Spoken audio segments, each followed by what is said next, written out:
Bienvenue sur le rocher. Tu te demandes pourquoi tu es ici sur terre ou ce que Dieu attend de toi. Sache que tu n'es pas seul. Beaucoup se posent ces questions profondes. Et la bonne nouvelle, c'est que Dieu ne t'a pas créé au hasard. Il a un plan précis, intentionnel et glorieux pour ta vie. Et oui, tu as un appel unique et Dieu veut te guider pour le découvrir et y marcher pleinement. Ton appel commence dans l'intimité avec Dieu. Avant de vouloir servir Dieu, il veut que tu sois avec lui. Dieu ne cherche pas des performeurs, mais des intimes, des cœurs disponibles. Comme il est dit dans Matthieu chapitre 6 au verset 33, « Cherchez d'abord le royaume et la justice de Dieu, et tout cela vous sera donné par-dessus. » C'est dans la prière, la méditation de la parole et la louange que ton cœur s'aligne avec le sien. Ton appel ne commence pas par faire, mais par être.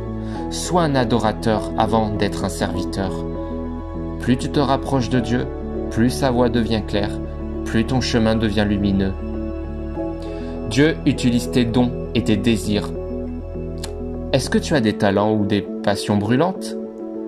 Ce n'est pas juste du hasard ni une coïncidence. Dieu t'a façonné de façon merveilleuse et intentionnelle. Je te loue de ce que je suis une créature si merveilleuse. Dans Psaume 139 au verset 14. Il a déposé en toi des ressources spécifiques pour accomplir une œuvre précise.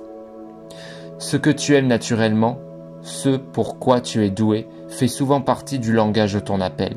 Ne sous-estime jamais tes rêves. Si Dieu les a placés en toi, c'est qu'ils ont un sens dans son plan.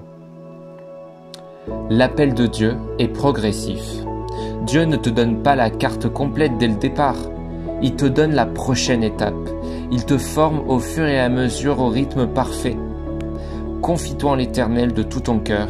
Il aplanira tes sentiers. Proverbe, chapitre 3, au verset 5 à 6. Dieu est un bon Père. Il veut t'apprendre à marcher par la foi, pas seulement par la vue. Ce que tu vis aujourd'hui, prépare ce que tu feras demain. Rien n'est inutile. Sois fidèle dans les petites choses et il t'élèvera au temps voulu. Les obstacles font partie du processus. Tu vas douter, tu vas passer par des silences, voire des incompréhensions. Mais ne crois jamais que Dieu t'a oublié. Comme il est écrit dans Jacques chapitre 1 au verset 2 à 4. Mettez votre joie dans les épreuves, car elles produisent la persévérance. Dieu utilise ces saisons difficiles pour affiner ton caractère, développer ta foi, t'apprendre la dépendance à lui. Même quand tu ne comprends pas tout, fais-lui confiance. Ce sont souvent les moments les plus durs qui précèdent les percées les plus grandes. Ton appel glorifie Dieu, pas toi. Ce n'est pas une question de popularité, de succès ou de récompense terrestre. C'est une mission pour révéler Jésus au monde, là où tu es avec ce que tu as. Fais tout au nom du Seigneur Jésus, dans Colossiens chapitre 3 au verset 17. Ton appel, c'est un acte d'amour envers Dieu, un témoignage vivant. Que tu sois visible ou caché, connu ou anonyme, l'essentiel est que le nom de Jésus soit élevé à travers toi. C'est lui qui doit briller, pas nous. Dieu veut te parler aujourd'hui. Si tu es en recherche, ne t'agite pas.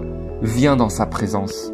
Demande-lui de te parler, de t'orienter et sois à l'écoute. Il n'attend pas que tu sois parfait. Il attend que tu sois disponible. Seigneur, je viens à toi avec un cœur ouvert.